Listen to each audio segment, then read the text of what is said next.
Boa tarde, pessoal. Esperando o pessoal entrar.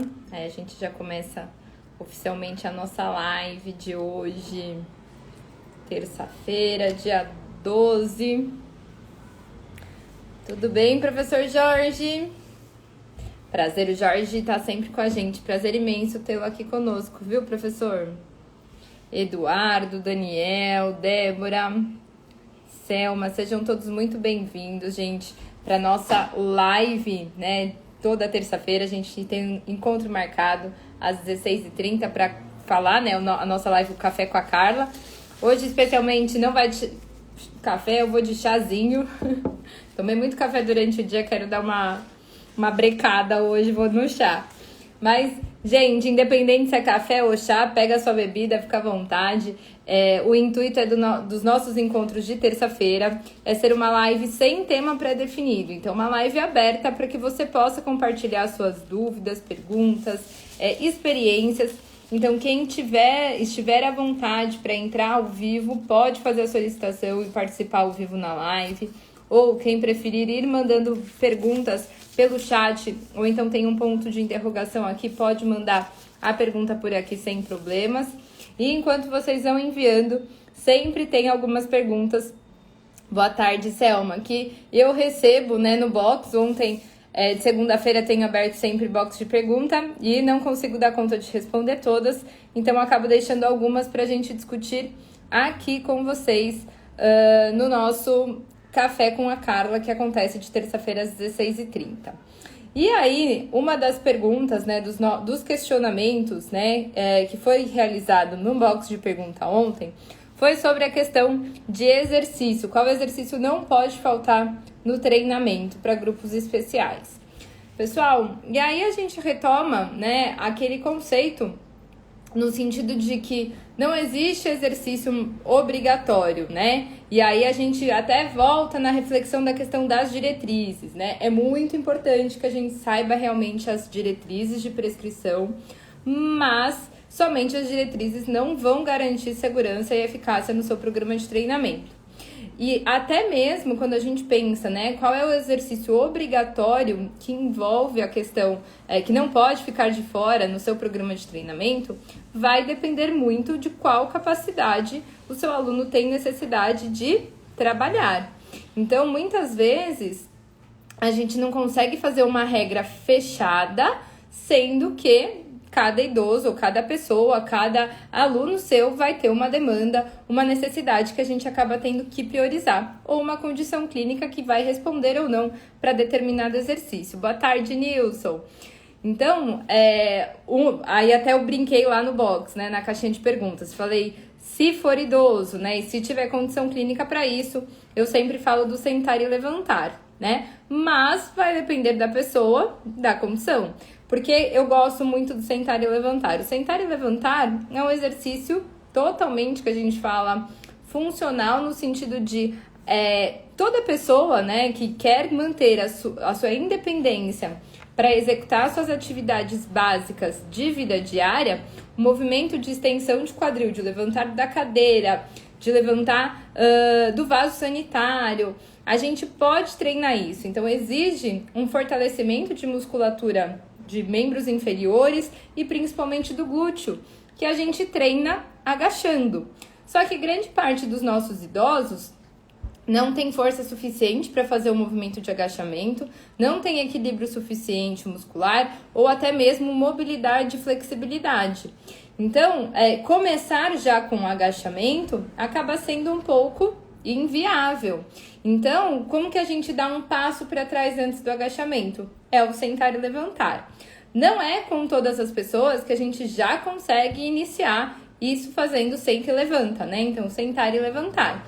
Algumas vezes a gente começa o sentar e levantar, né? Que a gente fala curtinho e muitas vezes com apoio, né? O que eu acabo fazendo bastante é o aluno sentado e ele tenta tirar o glúteo da cadeira e volta com as mãos apoiadas ou na mesa, ou em outra cadeira, ou no espaldar, e aos poucos aumentando a amplitude de movimento. Depois faz o sentar e levantar com apoio, então apoiando nos braços da cadeira ou apoiando na perna, para depois fazer de mãos dadas comigo e aos poucos ir gerando essa independência conforme for respondendo ao estímulo de fortalecimento muscular. Então, não existe uma regra de exercício fundamental. Eu dei o exemplo do sentar e levantar, porque na maior parte das pessoas que eu trabalho, independente se é idoso ou não, quando a gente pega grupos especiais, eles acabam vindo com um certo potencial aí de fraqueza muscular. E o sentar e levantar acaba sendo muito bem utilizado. Mas podem ter pessoas que o sentar e levantar vai ser um exercício muito fácil, e aí a gente nem faz, a gente já passa para o agachamento ou para um leg press. E para alguns vai ser muito difícil e a gente tem que fazer aí uma parte do raciocínio clínico, né? Então, por isso que precisa da avaliação, através do seu raciocínio clínico, ver quais capacidades têm que ser priorizadas e qual vai ser a sua estratégia em relação à prescrição do programa de treinamento, tá? Então, por isso que eu sempre enfatizo para vocês que não adianta só conhecer a doença, não adianta só saber avaliar se eu não sei como aplicar. Então, a gente precisa desenvolver o nosso raciocínio clínico prático para saber utilizar do conhecimento teórico prático na prescrição, no planejamento do programa de treinamento para grupos especiais, certo? Então, se vocês quiserem ir mandando perguntas, pessoal, o objetivo, reforçando, da live de hoje é que vocês tirem as suas dúvidas. Quem quiser participar ao vivo pode participar, só fazer a solicitação. Quem não quiser participar, né, com vídeo, pode mandar a pergunta aqui nos comentários, ou então tem um pontinho de interrogação, pode mandar por aqui. E a gente vai conversando, compartilhando experiências com vocês, tá bom? Se vocês ainda estão tímidos ou não têm tantas dúvidas, querem mais acompanhar as dúvidas dos colegas, que podem ser dúvidas de vocês, eu tô aproveitando para tirar algumas dúvidas que ficaram penduradas, vamos dizer assim, na caixinha que eu abri ontem nos meus stories, tá bom? Então, falamos agora do exercício básico, né, em relação, que não pode faltar no programa de treinamento. E agora eu vou compartilhar uma outra pergunta. Então, calma aí que eu vou olhar aqui, gente. Existe contraindicação absoluta para pacientes oncológicos? Pessoal, sim, tá? Existe contraindicação absoluta. Não é comum, tá? Então, assim, é muito raro a gente se deparar com um paciente oncológico que vai ter uma contraindicação absoluta para programa de exercício físico. Mas pode acontecer. E nesse caso, a gente vai ter que saber respeitar. Carla, como que pode acontecer? Quem vai determinar os parâmetros, né? Na verdade, quem vai contraindicar acaba sendo o médico. Graças a Deus, hoje, os oncologistas eles já estão muito bem, vamos dizer assim, integrados, atualizados no sentido de saber o benefício do exercício físico para pacientes oncológicos. Então, eles sabem do potencial de ajuda, né, durante principalmente o tratamento, em relação à diminuição dos sintomas de quimioterapia. Então, um dos sintomas mais frequentes é a fadiga muscular, exaustão, né, a perda de apetite, fraqueza muscular também, né, então eles acabam perdendo muita força. Então, e até a parte de toxicidade, né, que tem se estudado bastante a questão da toxicidade cardíaca, que as medicações da quimioterapia podem provocar, e sabemos que o exercício físico tem um grande potencial em minimizar esses efeitos. Então, hoje, os médicos já estão recomendando, né, manter-se ativo durante o tratamento oncológico, e acaba sendo uma das prioridades, né, que eles focam bastante. Em toda consulta que passa, o oncologista fala, olha, não pode deixar de fazer atividade física, porque senão eles acabam entrando no ciclo do sedentarismo, né? Então, quanto menos faz, mais perde e menos quer fazer. A grande questão é que, né, principalmente os pacientes, alunos que estão em quimioterapia, eles estão fazendo exames aí de sangue periódicos e acompanhando os parâmetros aí de hemograma, por exemplo. E isso acaba sendo fundamental para o profissional de educação física também acompanhar, tá? Então, quando existe aí, por exemplo, uma anemia severa, a gente acaba tendo um dos pontos de contraindicação absoluta para a realização do programa de treinamento naquele momento. Então, a gente interrompe o programa de exercício físico espera os parâmetros voltarem ao normal para a gente aí sim retomar o programa de treinamento, tá? Então, por isso que não somos nós que sozinhos vamos determinar se vai interromper o programa ou não. A gente precisa dos parâmetros dos exames. Então, o próprio médico vai sinalizar quando isso acontece. Não é muito comum isso acontecer, mas a gente sempre se depara com um caso ou outro nessas condições. Até, né, a gente teve um exemplo, né, eu juntamente com 2 colegas, a gente atendia um projeto para mulheres com câncer de mama, e a gente teve algumas situações, né, de interrupção do programa de treinamento por conta de anemia severa. Então, não é normal, né, na verdade, nem comum, mas pode acontecer. Então, nesses casos, a gente interrompe o programa e depois retoma. Ah, Carla, eu ouvi falar que não pode fazer tal ou tal exercício. Existe alguma contraindicação absoluta? Não. Pontos de atenção para paciente oncológico em relação a exercício. Por exemplo, exercício aquático para quem tá com catéter externo, né? Ou exercício aquático para quem tá em radioterapia, se a piscina for tratada com cloro. Então, tem que tomar esse cuidado, exatamente porque o cloro, às vezes, acaba agredindo a pele, que está mais sensível por conta da rádio. Ó, tem uma solicitação aqui para participar ao vivo. Vamos ver se a gente... Tô aqui no meu chazinho, que tá muito quente, ó, o óculos embaça. Senhor Jorge! Só para variar um pouquinho, tudo bem? Deixa eu aumentar aqui, Jorge, que eu não tô te ouvindo direito. Calma aí. Pronto, agora te ouço. Tudo bem? Boa tarde! Boa tarde.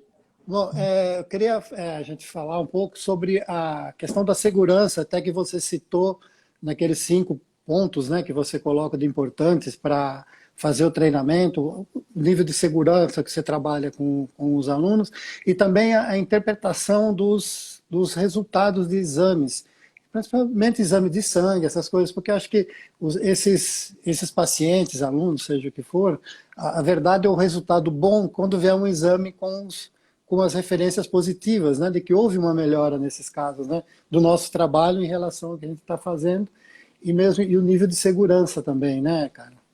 Com Tudo bem? certeza, é muito importante a gente conseguir acompanhar os parâmetros clínicos, né? E aí a importância da gente saber ler um exame de sangue, que muitas vezes a gente acaba nem pedindo e nem olhando para o exame que o aluno traz. E quando essa pessoa, né, busca a gente, que tem já uma condição crônica, eles querem ver esses resultados no papel, né? A gente fala aqui literalmente no papel. Então, quando a gente consegue demonstrar a melhora desses indicadores, com certeza é muito gratificante para nós e é muito gratificante para eles também que estão vendo esse resultado na sua saúde refletido nos exames. Certo. E assim, você falou a respeito de como a maioria, eu vejo isso também, né? Os professores, às vezes eu tive dificuldade também no começo de ter receio de trabalhar com esse pessoal, né? Mas eu acredito que é questão de começar a fazer, né? Estudar bastante, ter consciências. A gente falou dos medicamentos também, né? De como saber linkar os medicamentos que estão usando com os exercícios que você pode fazer. O pessoal está perguntando bastante, né? Tem restrição total de alguma coisa? Sempre tem, né? Para esses casos que a gente vai trabalhar, não é, cara? Exato. E você tocou um ponto importante, Jorge, do medo, né? Todo mundo tem medo na hora de começar. Eu sempre falo que tudo que tira a gente do conforto causa medo, tá? Então, quem nunca trabalhou e começa a trabalhar agora, a gente vai ter um certo receio, a gente tem medo de prejudicar a saúde do nosso aluno, do nosso paciente. Eu também, quando comecei a atuar na área, também tinha esse receio. E toda vez que a gente pega um caso mais cabuloso, né, que a gente tem que parar para raciocinar, entender a situação, ver como que a gente pode trazer melhora, gera uma certa insegurança no sentido de tirar a gente da zona de conforto. Mas a partir do momento em que a gente se empodera do conhecimento, a gente garante a segurança, né? Então, eu sei o que eu estou fazendo, eu não estou baseada em achismo, né? Então, a gente tem que se parametrizar, né, no sentido de garantir a segurança na prescrição. Existem casos em que a gente realmente não vai conseguir evoluir num programa de treinamento. Eu passei por uma situação no começo desse ano que eu ia começar a atender uma idosa que aparentemente estava com potencial de perda de força, então perdeu função repentinamente, mas estava vindo de um quadro infeccioso. E aí a ideia era, tá perdendo muito peso, perdeu peso rápido, vamos começar um programa de treinamento físico para reverter o processo. Já na avaliação, e assim, eu conhecia ela antes do processo de perda de peso rápida e estava atendendo ela naquele momento de avaliação. Já na avaliação, eu vi que o quadro não estava muito normal. Então, apesar dela ter passado por uma situação de infecção, a perda de peso foi muito rápida e pela idade, por ser uma idosa longeva, que não estava conseguindo se alimentar de forma correta, estava com uma ingesta calórica muito baixa, estava continuamente perdendo peso, perdendo força, não resolveria só fazer exercício físico. Então, é aquele momento que a gente, a partir da avaliação, tem que saber quando é hora de dar um passo para trás, de falar, agora não é o momento de fazer comigo. Eu, como profissional de educação física, orientei ela a procurar um fisioterapeuta. Então, a indicação, no caso dela, foi de fazer fisioterapia para manter mobilidade articular, de procurar uma fonoaudióloga, porque ela estava começando a ter dificuldade em deglutição, que é o que a gente chama de disfagia, para garantir com que ela consumisse proteína de forma suficiente para reverter a perda de peso e também que ela conseguisse manter minimamente a mobilidade articular. Acabou que acabamos não evoluindo tão bem assim, né? Então, o quadro de saúde dela acabou sendo descoberto um câncer já metastático, né? Ela veio a falecer em torno de um mês depois. Mas o que eu queria dizer para vocês, que a partir do momento em que eu tenho segurança no que eu estou aplicando, a partir da avaliação eu consigo definir se é o momento de atuar e se eu tenho segurança para atuar isso naquela condição ou não. Então, para essa idosa, por exemplo, eu não tinha condições clínicas que ela estava estabilizada para que eu pudesse colaborar com a saúde dela. Então, é isso que a gente tem que ter em consciência, que a gente muitas vezes vai ter que dar um passo para trás e saber contraindicar. No caso dela, era totalmente contraindicado a minha atuação naquele momento. É bem isso. O caso meio parecido que está acontecendo comigo é isso. A pessoa quer fazer exercício, o senhor de muita idade, mas não está se alimentando bem. Eu chamei a família e falei, olha, tem que se alimentar, procurar um profissional que oriente bem isso, algum tipo de alimento que ele possa ingerir, porque no exercício é aquela história, né? A gente vai perder força, né? A gente vai ganhar na reposição com alimento e com descanso, né, Carla? Acho que é isso, né? Exatamente, a gente tem que colaborar com o ganho de força e não dificultar o processo. Claro que o exercício físico vai ser importante, né, para manutenção de mobilidade, movimentação diária, mas a gente sabe que sozinho não fazemos milagre, né? Então, como em tudo nos grupos especiais, né, a gente, claro, né, foca na parte do programa de treinamento, que é o que está na nossa incumbência, mas é fundamental nós termos esse olhar multi e interdisciplinar da importância de cada um no seu papel durante o tratamento. Tá, ok. Obrigado, cara. Eu que agradeço, Jorge. Falamos no curso aí. Ah, e você é o Jorge que está matriculado, Jorge. Bem-vindo. Então, semana que vem a gente já vai ter o nosso primeiro encontro. Tá, legal. Obrigado. Boa semana. Para nós. Tchau, tchau. Aproveitando até a deixa, pessoal, quem ainda não se inscreveu no nosso curso Raciocínio Clínico Prático, as inscrições estão abertas, vão ficar disponíveis até sexta-feira. O link está lá na minha bio, tá? Então, bônus exclusivos para vocês, para a gente transformar a carreira de vocês, garantindo segurança na prescrição de treinamento para grupos especiais. Jorge, querido, aí já está matriculado, aguardando o próximo passo. Vou falar agora o Nilson, respondo a pergunta do Nilson, que colocou aqui, ó. Minha sogra é cardiopata, tem o coração fraco, a pressão arterial é muito baixa e está no processo de sarcopenia. Posso iniciar com musculação?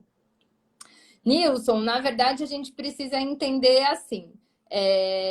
Tem o coração fraco e a pressão arterial baixa? Coração fraco seria porque ela está com uma insuficiência cardíaca, tá? Se ela estiver com uma insuficiência cardíaca, a gente precisa entender qual classificação, qual classe funcional dessa insuficiência cardíaca para a gente saber como atuar aí nesse processo, tá bom?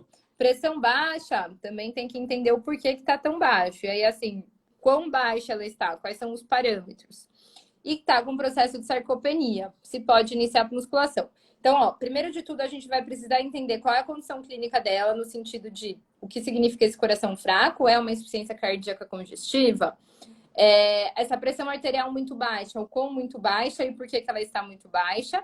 Se a gente pensasse só na sarcopenia, ou se fosse um quadro estável, sim, a gente pode e deve iniciar com um programa de fortalecimento muscular, que no caso, a musculação.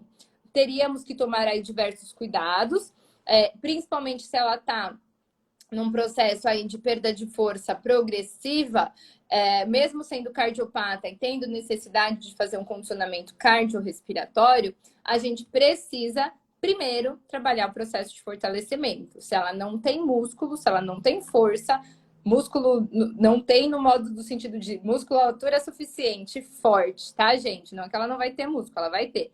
Mas se ela não tem um quadro muscular positivo para executar suas tarefas, a gente primeiro vai fortalecer, então trabalha fortalecimento muscular, para depois incluir um programa de condicionamento cardiorrespiratório. Porque um indivíduo que não tem músculo suficiente, a gente fadiga a periferia e sobrecarrega central, né? Então a gente fadiga os membros e aí começa a sobrecarregar a parte cardiorrespiratória. E aí, mais um ponto que eu reforço com vocês, né, gente? Da questão dos guidelines, né? Muita gente fala, mas guideline de cardiopata, hipertenso ou hipotensão, precisa fazer treinamento cardiorrespiratório, exercício aeróbico, cíclico, para melhorar essa condição. Sim, precisa, mas eu não tenho força para isso, eu não tenho músculo para isso. Lógico que a gente vai escolher o ergômetro de acordo com a condição, né? Então, tirar isso da cabeça que exercício aeróbio só pode ser realizado na esteira, né? A gente tem diversas opções. Muitas vezes, pessoas mais fracas, às vezes a gente não consegue nem colocar nem na esteira nem na bike. Tem a opção do cicloergômetro de braço, que nos atendimentos particulares, gente, funciona super bem, tá? E eu não sei se vocês já viram, não ganho nada com isso, mas aqui uma dica do que eu acabo fazendo bastante nos meus particulares, esses cicloergômetros de braço portáteis, eles acabam sendo possíveis de utilizar tanto para membro superior quanto para membro inferior. Então, a gente consegue colocar em cima da mesa para fazer um ciclo de braço e a gente consegue colocar no chão para fazer uma bike, né? O ciclo de perna. Então, quem faz atendimento em casa, domiciliar, para público, para grupos especiais, invistam, né, nessa possibilidade do ciclo ergômetro portátil de braço, porque ele tem essa versatilidade, não é um produto caro e, como eu sempre falo, é um investimento, né? Então, vai agregar valor ao seu atendimento, mas, né, a gente não necessariamente precisa de equipamento, a gente pode fazer um exercício aeróbio, como, por exemplo, uma marcha estacionária, tá bom? Então, é muito importante que a gente tenha aí em mente todas as opções em relação a isso. O que fazer, como fazer e quais são as possibilidades. O Bruno acabou de usar com um paciente que comprou. Bruno, Bruno, você é o Bruno do Rio, né, Bruno? Eu acho que eu lembro de você. Conheço o Bruno pessoalmente há uns anos atrás, quando a gente teve a pós do Einstein lá no Rio de Janeiro, que eu fui visitar o pessoal da Bodytech de lá. Bruno, é uma ferramenta que eu utilizo bastante nos particulares, né? Então, eu acho que é chave, né? Uma das coisas que eu falo que eu não fico sem, nos meus particulares principalmente, é faixa elástica, porque é uma ferramenta que a gente consegue fazer de tudo, né? Principalmente com idosos. E para o aeróbio é esse ciclo portátil. Então, facilita super, dá para a gente N possibilidades. O Nilson colocou aqui que a pressão sistólica dela é de 80 e a diastólica é 60. O Bruno, é você mesmo, Bruno. Obrigada, viu? Obrigada aí pelo privilégio de ter aqui compartilhando, né, e participando da nossa live. Obrigada pela recepção aí no Rio na época. Ainda volto para o Rio de Janeiro, vou te dar um toque, fazer uma visita. Gente, ó, o Nilson, que foi do caso da questão da sogra que é cardiopata, né, compartilhou que a pressão dela é de 80 por 60. Nilson, não é uma pressão que a gente fala que contraindique absolutamente a prática do exercício, tá? Principalmente se for uma idosa, vamos dizer assim, que sempre teve a pressão mais para baixo. A minha pressão mesmo, ela é mais ou menos isso, entre 80 por 60 e 90 por 60. que a gente recomenda para dar um up? Mas aí precisa ver essa questão do coração, tá? Se tem insuficiência cardíaca congestiva. O porquê que essa pressão tá baixa, né? Se é só fraqueza. Ou pode ser, quando a gente pensa em pressão, existem alguns fatores que interferem no processo. Volume de sangue, então pode ser que o volume esteja baixo. Pode ser questão da contratilidade cardíaca mesmo, o coração está sem força. Resistência vascular periférica, então sem resistência, provavelmente vasodilatada, né? Então, pensem que a pressão ela não é só sustentada pelo coração, mas todas as nossas artérias e veias, elas são revestidas por musculatura. Então, é como se elas vão contraindo e relaxando para garantir o fluxo sanguíneo, tá? Mas 80/60 não contraindica, viu, Nilson? Pode colocar a sua sogra aí para se movimentar. Claro que sempre ficar atento a sinais e sintomas. Alguns cuidados que a gente pode fazer, por exemplo, evitar exercícios em alta temperatura. Então, tá muito calor, o ambiente que ela faz é fechado, isso pode potencializar uma queda de pressão. Exercícios que exijam com que ela fique muito tempo em pé, também pode potencializar uma queda de pressão. Mudança brusca de posição. Então, exercícios com a cabeça para baixo, né? Então, depois na hora de levantar. Então, é só a gente tomar alguns cuidados nesse sentido, que não vai proibi-la, né, ou contraindicar com que ela faça o treinamento naquele dia. Tá certo, Nilson? Então, pode colocar a sua sogra aí, mas, primeiro de tudo, precisa de uma boa avaliação para saber se realmente ela está compensada e se esse seu coração fraco, né, como você colocou, está relacionado a um processo de insuficiência cardíaca. Tá certo? Gente, encerrando praticamente aqui a nossa live de terça-feira, às 16h30. Lembrando que todas as terças, às 16h30, a gente faz o nosso Café com a Carla, que é uma live sem tema definido, em que eu venho aqui responder, né, vamos dizer assim, as nossas dúvidas, né? As dúvidas que todo mundo vem me trazendo, ou por direct, ou na caixinha de perguntas que eu abro de segunda, e que vocês também tenham a oportunidade de compartilhar as dúvidas pelo chat, ou então participar ao vivo. Eu sei que ainda o pessoal tem um pouco de timidez, não quer entrar com câmera aberta, mas vão perdendo isso, entendam que todo mundo tem dúvidas, e muitas vezes a sua dúvida pode ser a dúvida do seu colega, e não necessariamente, gente, precisa só ser dúvidas, tá? Se vocês quiserem compartilhar alguma experiência, algum insight que foi muito legal, que vocês tiveram atendendo, ou alguns posicionamentos, fiquem à vontade, porque a live também é para vocês. Vou mandar um abraço ao pessoal de Minas Gerais, os mineiros, um grande abraço. Eu amo Minas Gerais. Pessoal, uai, muito legal, sempre muito bem recebida aí pelos mineiros. Tenho um carinho muito especial, diversos alunos aí que estão arrasando em Minas. Nilson, fico feliz que você está gostando. E, gente, então, lembrando, a gente tem mais live essa semana, tá? Mas aí são temas mais fechadinhos, mas vocês podem participar, interagir, mandar pergunta. Mas lembrando que na próxima terça-feira, às 16h30, eu tô de volta com o Café com a Carla, em que eu fico à disposição para a gente conversar, bater um papo com um tema mais aberto, tá certo? E aproveito para reforçar, gente, que estamos com as inscrições abertas do nosso curso Raciocínio Clínico Prático, que é o Tratado de Prescrição de Exercício Físico na Saúde e na Doença, em que as inscrições vão estar abertas apenas até sexta-feira, tá? Então, estamos aí num processo de novos alunos que querem transformar a sua carreira, ter segurança na prescrição de grupos especiais e baseado nos 4 pilares em que a gente engloba não só conhecimento teórico prático, avaliação, prescrição, mas também com a nossa proposta de auxiliá-los a alavancar a sua carreira. Então, eu quero que vocês consigam agregar valor aos atendimentos, que vocês tenham um reconhecimento e também retorno financeiro por serem diferenciados no mercado de trabalho. Então, se você quiser saber mais sobre o curso, pode chamar a gente no direct, ou então, quiser, já sabe do que quer, garante a sua inscrição, a sua vaga, o link está na nossa bio, tá certo? Grande beijo para vocês e até a próxima!